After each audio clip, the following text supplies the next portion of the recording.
It starts with a slam I don't own. Front door, 9:12 a.m., Saturday. My aunt, lipstick bright as a stop sign, herding children like wind. 7 of them, stair-stepped in sandals and sticky palms. 4 cousins, 3 neighbor kids I recognize only by backpacks, unlabeled, half-zipped, crammed with nothing you'd actually need. Someone's shoelace snakes behind like a fuse. "Quick favor," Auntie sings, tossing a diaper bag that's mostly vibes. "You're good with kids." Their code for, "You're free." "I have a deadline," I say. The sound engineer gig I pulled for the City Arts Council, edits due Monday. Headphones wait on my desk, curving like a promise I made to myself. "You're just the babysitter," she chirps, already backing down the hall. A set of keys flashes, but not my keys, not the ones that open and close the life I pay for. "Lunch in the fridge," she lies. The lock turns. The world shrugs. Her car peels. 7 faces look at me like a question I didn't study for. The smallest hair in rubber bands the color of sugar cereal holds out a sippy cup as if we've met in a dream. The oldest crosses his arms hard enough to make a shield. Someone's diaper announces itself. Somewhere in all of this, my jaw tightens. Not anger, pressure, the kind that comes from holding up a roof alone. "Okay," I say, and my voice lands level. Shoes off. Bathroom round. Hands. Names. We move like a scene change. I stack Crocs by size.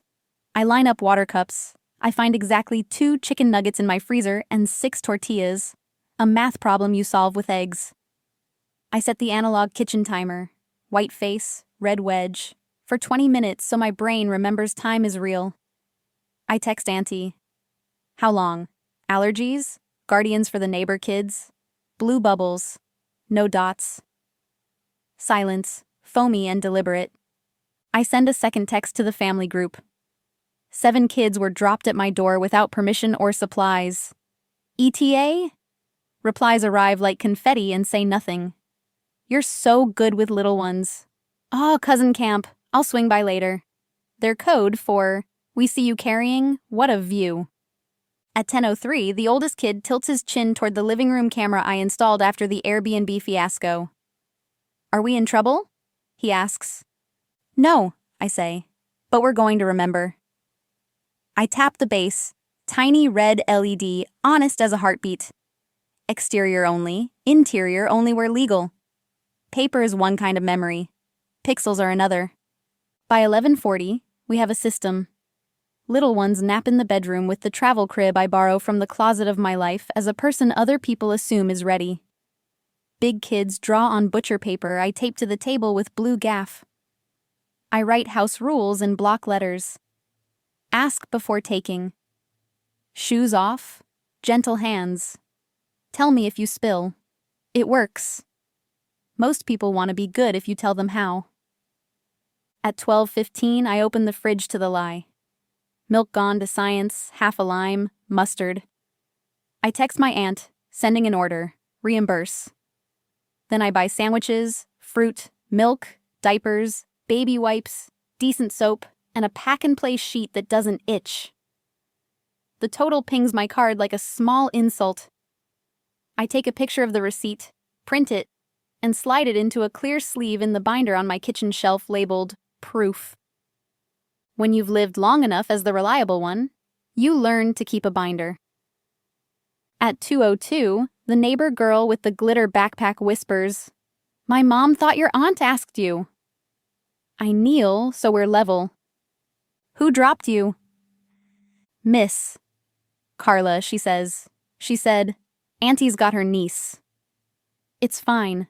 Their code for chain of custody via rumor. At 3:31, Auntie texts, "Running late. You're a lifesaver. Family helps family. Family helps family." Their code for some people help, others float. I set the timer again, red wedge wide. I circle the time on my notepad, 3:31. Then I write one line across the top of a fresh page, the sentence that will steer the rest of the day. If I'm the babysitter, I'll be the business. By 4 o'clock, the apartment smells like lemon and laundry, and a piece I built with snacks. The baby sleeps in the pack and play, fist like a comma. The second oldest has discovered my tool drawer and is gently, reverently, tightening the loose screw on the wobbly dining chair under my supervision. Turn until snug, I say. Not until angry. He nods like he's learned a spell. At 4:22, the group chat pings again, Auntie posting a boomerang of cocktails clinking, tagged #selfcare. My phone screen lights my palm with a color I could mistake for shame if I hadn't learned to name it. Fury with receipts.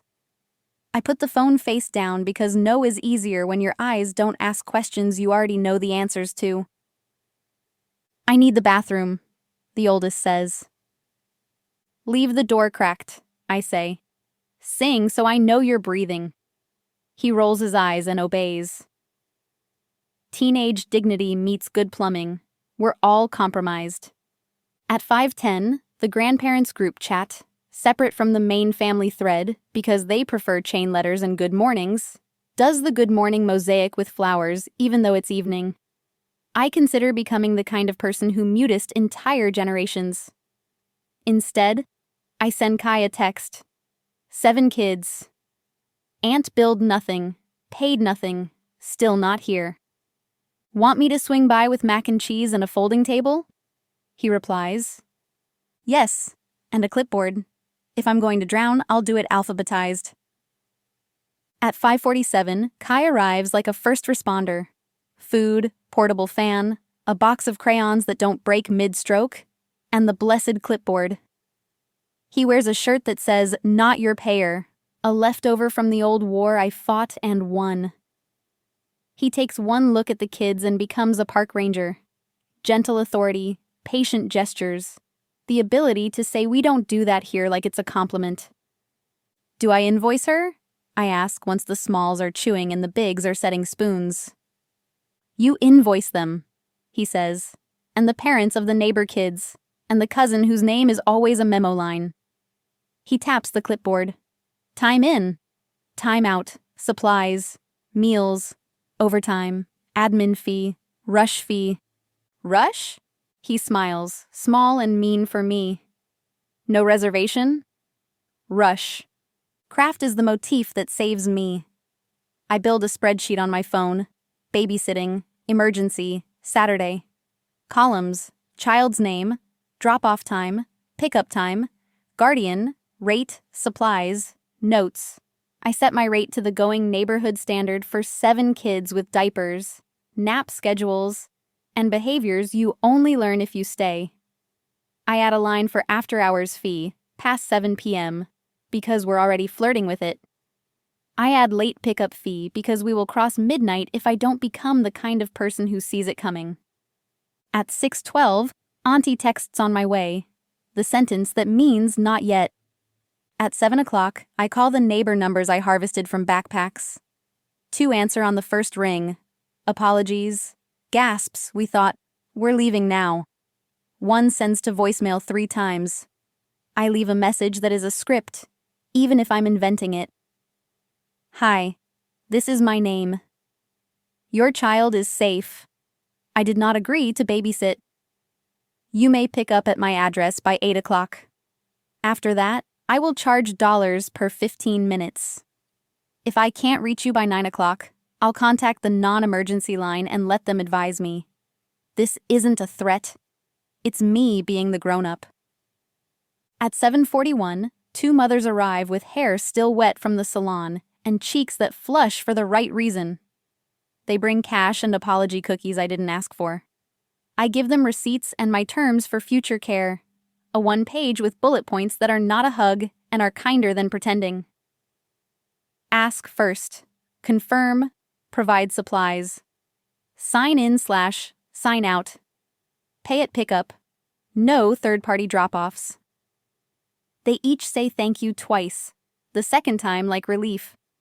At 8:20, a teenager I once taught to coil a cable shows up for his little brother with mom's on her way as a shield.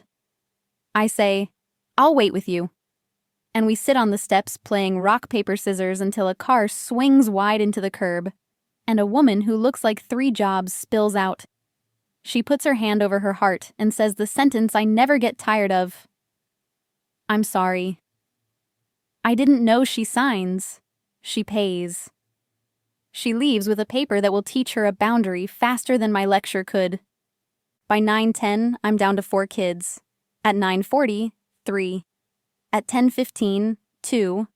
The baby and the oldest cousin, whose jaw is doing the same math mine did at 11 when I realized my worth in that house was tied to what I could hold. He's learned more bad physics than a boy deserves.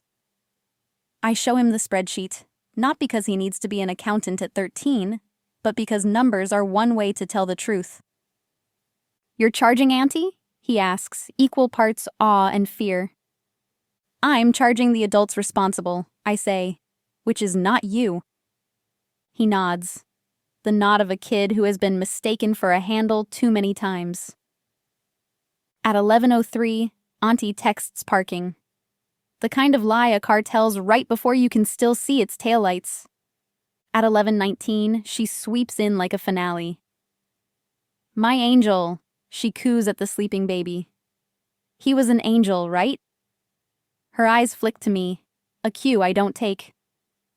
Sign here, I say, sliding the clipboard toward her. Rate, time, totals. Itemized supplies. Due upon pickup in ink you can't talk over.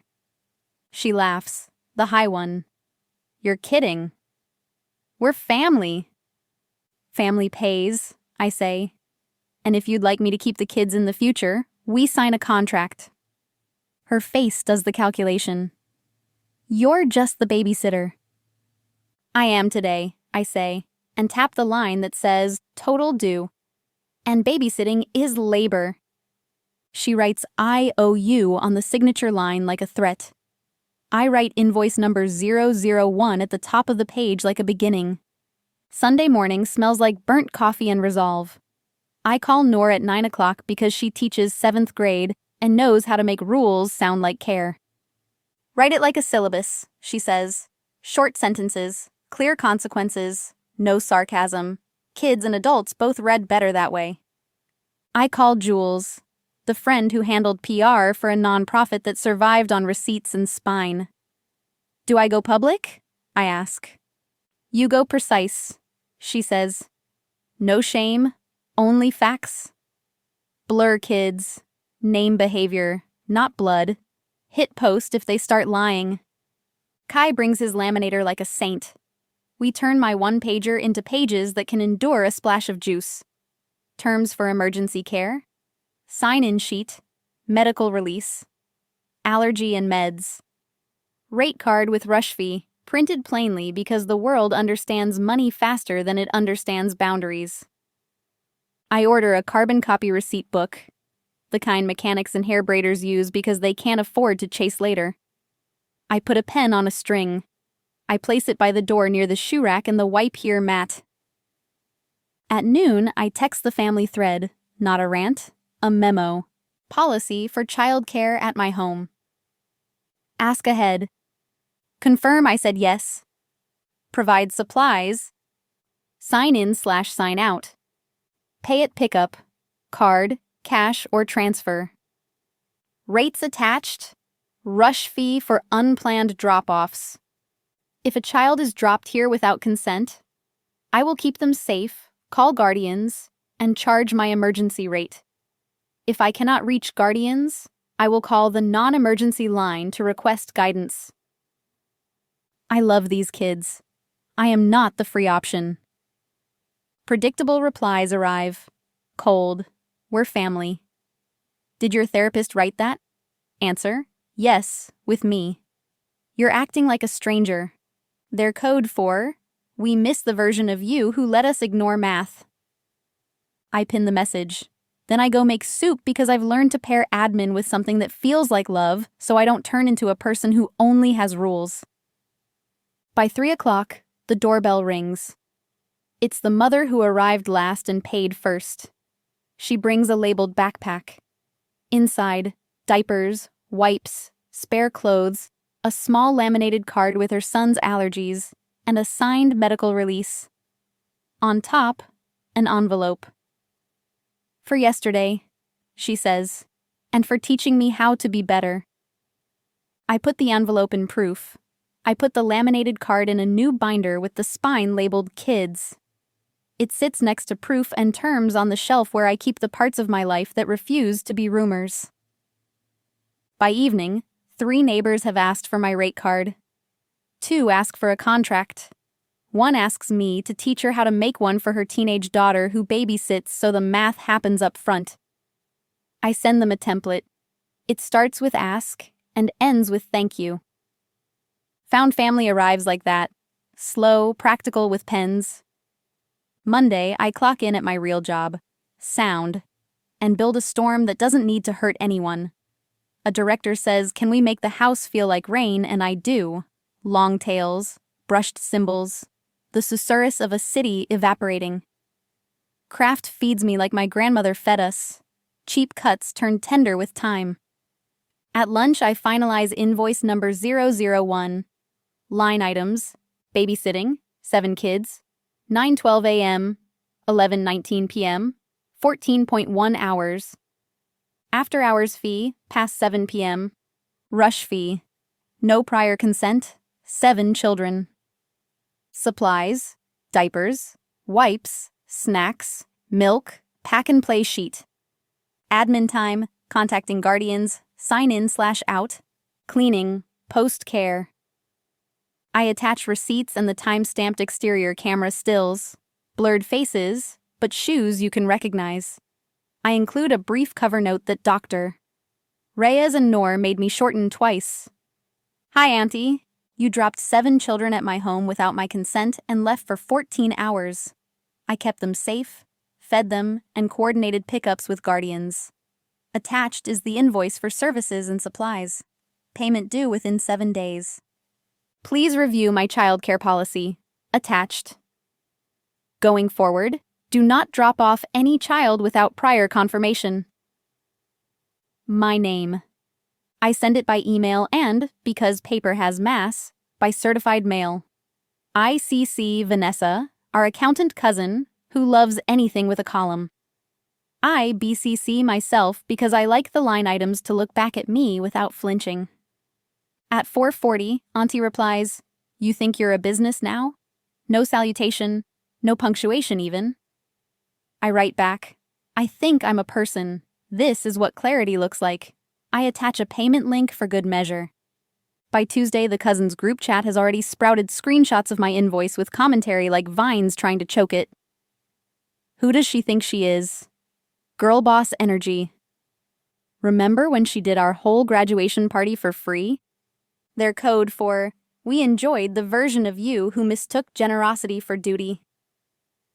I don't argue. I post a single message. Please direct all questions to my email. Texts will be ignored. Then I ignore them. Dr. Reyes would applaud, quietly. I set the kitchen timer for 15 minutes and give myself that long to feel the hot shake in my hands. When it dings, I put my hands back on the work that builds me. Thursday, the certified mail lands at Auntie's house. Friday, Vanessa texts, "She called me. She hates me." I told her dates and numbers. I send Vanessa a coffee gift card and a thank you because people who stand between you and chaos deserve more than your gratitude. Saturday, the doorbell rings. Auntie stands there with a paper check and a face that practiced in a mirror. She looks smaller in my doorway than she ever allowed herself to look at parties. "You're really doing this," she says, as if I've suggested we pay for oxygen. "I am," I say. I hold the clipboard out. Received by, date, amount. She signs. Her handwriting looks like mine in 8th grade when I tried to make it round and nice. "You embarrassed me," she says. "You endangered kids," I say. We're both embarrassed. Only one of us needed to be. The baby from Saturday, her grandson, reaches for me from her hip. I take him because love is not a hostage. He sighs into my shoulder like a prize. Auntie looks like a woman who believes love is a currency you can spend in advance and never balance. You're just the babysitter. She tries again, weakly. Then you can book me, I say. The link is in the policy. Of course there's a meeting. They love a circle with folding chairs and a platter of cookies no one eats. Sunday afternoon, Tita's dining room, runner that looks like lace and feels like tarp. The reserved for family sign sits in the middle of the table like an heirloom. I bring my binder. I leave my hunger at home. Let's talk like adults, Uncle Ben says, and my jaw prepares for adults to mean women behave. I want to start, Auntie says. She doesn't apologize. She tells a story about hardship, single motherhood, water heaters, the price of eggs. All true, none relevant to consent. I thought we were a village, she says at the end, small. A village doesn't drop 7 kids at one house without asking, I say. A village asks, pays, and shows up. Mom clears her throat, the sound that used to make me sit straighter. You didn't have to send a bill, she says. You made family look like business. Family looked like business when you put me to work, I say. I just wrote it down. Vanessa, bless the blood of my blood, lays a folder on the table. As requested, she says. A neutral framework. She flips to the first page. Childcare policy, family, bullet points. Ask, confirm, provide, sign, pay. Rates that don't gouge and don't pretend time is free. Late fee that isn't punishment. It's math. A scholarship line I added because justice with mercy fits me better than vengeance. A note about emergencies that is humane and not a door. This is cold, Tita says, touching the laminate like it stung her. This is warm, Noor says from the doorway. I didn't know she was coming. I should have guessed. She holds a pan of baked ziti like a talisman. Warm is knowing who's on first. The meeting tilts, not because my words were better, but because the paper existed. Paper cannot be gaslit. Paper is a spine when your own gets tired. They sign, not all at once, not with flair. One by one, the adults who want to be in my life sign a thing that turns love into schedule, and money into clarity. Those who don't sign leave early, murmuring we miss the old you like a hymn. On the way out, Auntie hovers by the door. I don't know how to do this, she says, honest for once. Ask, I say. Listen. Pay. Don't use kids to carry your emergencies. She nods, the lowest, slowest movement of her life. I'll try. That's all the policy requires, I say. Trying in writing. You can do everything right and still be called wrong. Monday morning, a cousin posts a status vague enough to be libel if you squint. Some people think invoices are love languages with a laughing emoji like a knife. A friend of a friend asks in the comments if babysitting 7 is really that hard. Another cousin replies, she's always been extra. I take a breath and go choose my response in the place doctor. Reyes taught me to keep it. Do nothing is an option. Do precise is another. The third option, do petty. I don't let myself pick today. I built a life that doesn't need claws to stand. I post once, publicly, on my own page, with a picture of my laminated policy and a blurred still of the sign-in sheet, names hidden, times visible. Saturday, 7 children were dropped at my home without asking. I kept them safe, contacted guardians, provided food and supplies, and sent an invoice. I've put a childcare policy in place. Ask, confirm, provide, sign, pay. Emergencies will be met with safety and clarity. Boundaries make care possible. I love these kids. I am not the free option. If you need a template, I'll share mine. If you think this is cold, ask yourself who benefits when care is assumed, not arranged. Then I log off and go to work, where the task today is making a train sound like grief without stealing the audience's breath.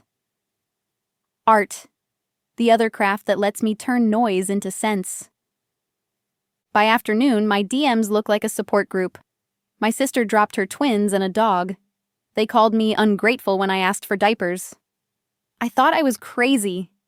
I share the template. I recommend laminators. I tell them the timer trick. I make a joke about blue gaff tape working on more than cables. I sleep that night like a person whose body believes her now.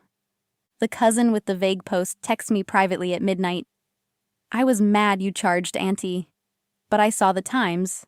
I didn't know it was 14 hours. The way she types 14 like it's a door she just opened makes me feel kinder than I planned. I send her the rate card and the recipe for lemon pasta that feeds 7 in a rule we can both live by. We ask each other before we assume each other. What changes slow. Auntie's first booking under the new rules comes 2 months later. 2 kids, Saturday, 1 to 4, supplies provided, payment on pickup. I accept, because sometimes the best consequence is giving someone the door they refuse to see and watching them use it. She arrives early, which is both apology and fear. She hands me a backpack labeled with a Sharpie that has never been that black before. Inside, diapers, wipes, snacks, a water bottle with a straw that won't mold on day 3, a signed medical release, cash in an envelope with my name spelled right. You did the thing, I say. It sounds like praise. It is. I watched your video again, she says, eyes on the floor. Not to catch you. To catch me. Did it work? She nods once. I started to type "we're family" and I heard it in your voice, their code for free. I don't want to teach them that. We sit in the soft of it. The kids build a tower out of blocks and burst into tears when it falls. We clap for the new one. We praise their trying, not their success. We practice in small with them what we're relearning in large. After they leave and the apartment returns to the hum I built, I take down the binder and add a new tab. Mercy. Inside, a flag I can pull when the math is true and the money is not. A discount code I invented for single parents who ask with dignity. A trade system with Nor, when she covers my meal train week and I cover her parent-teacher night. Mercy in writing, not vibes, not favor. Agreement. Dr. Reyes asks me that week, where do you feel the yes in your body? I tell her it's behind my sternum, a warm weight that isn't love but sits near it. And the number? Back of my jaw, the left hinge. We practice unclenching. We practice leaving before dessert if we need to. We practice the sentence that has saved me more times than any apology. I'm not available for that. The oldest cousin texts me a picture from his woodshop class. A stool that stands without wobble. Snug, not angry, he writes. I say, exactly. He says, can I come by after school to fix your shelf? I say, yes, under one condition, you invoice me. He sends a laughing emoji, then a screenshot of a note. Shelf. $10. I pay it. I keep the screenshot in proof because I like the picture of a boy not learning to be a handle, but a hand. The policy lives by the door. The timer sits on the counter like a small god. The binder grows, not with drama, but with the ordinary paper of a life that can be checked against itself.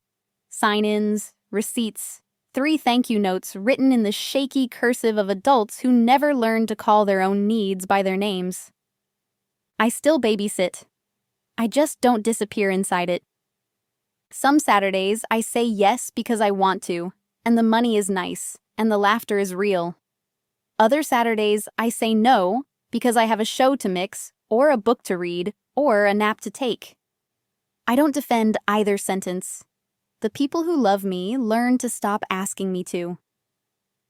At a birthday party in a park the following spring, Auntie introduces me to someone as my niece, the babysitter. I open my mouth. Before I can say anything, she corrects herself. Sorry. She laughs, not high this time, real. My niece. The one with a policy. The woman she's talking to says, I need that, and texts me her email. We eat sheet cake that tastes like sugar and not like bait. The kids run in a pack that doesn't need me to split into 7 bodies. I sit under a tree with Kai and Noor and Jules and Vanessa and the collection of adults who learned that kindness is a schedule and love, when kept in writing, doesn't spoil. On my way home, I stop at the office supply store for a fresh pack of laminate sheets and, because I'm a little dramatic, a gold pen for the received by line on my clipboard. I like the way it looks when someone signs their name, mine, a date, an amount. Agreement as ordinary as breath. At home, I wash the lemon pot. I lay the dish towel exactly where it dries best. I set the timer for 10 minutes and staring contest the wall while Billie Holiday plays soft, because peace used to feel like an empty auditorium, and now it sounds like someone tuning up in the next room, getting ready for a show that I chose. My phone pings at 6:01 p.m. Auntie, need next Saturday, 1 to 4, 2 kids, supplies provided. Please confirm. I type back, confirmed. See you at 1. Then I add the event to my calendar and put the rate in the note. I put my phone face down because the life that fits me lives on the other side of the screen. The door to my hallway opens and closes once. My neighbor. Life, small and unannounced, the kind you don't invoice because it's yours. I hold my keys. They make the sound keys make when you don't carry anyone else's emergencies. You're just the babysitter, she said. I sent invoices. Now I send confirmations, or declines. Either way, the sentence is mine.